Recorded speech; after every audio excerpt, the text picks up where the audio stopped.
mommies! Ayan, so for today, hayaan nyo kung i-share sa inyo ang mommy's duty ko. Siyempre, kahit mommy na tayo, kailangan looking good pa rin tayo palagi. Kaya naman, I recommend Alana Loose Mineral Foundation. So, syempre, hindi ito mawawala sa akin, lalo na kahit nasa bahay lang ako, syempre, kailangan lagi tayong maayos.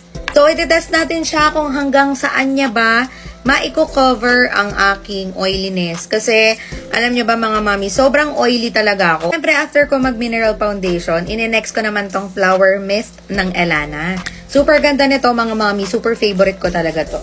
And alam nyo ba, nakakatulong to hydrating and brightening to your face. Kaya naman bilang mommy na maraming ginagawa, syempre hindi natin makakalimutan alagaan ang mga sarili natin. So ayan mga mommies, as you can see, after how many hours, kahit ang dami ko nang ginawa, still fresh pa din ako.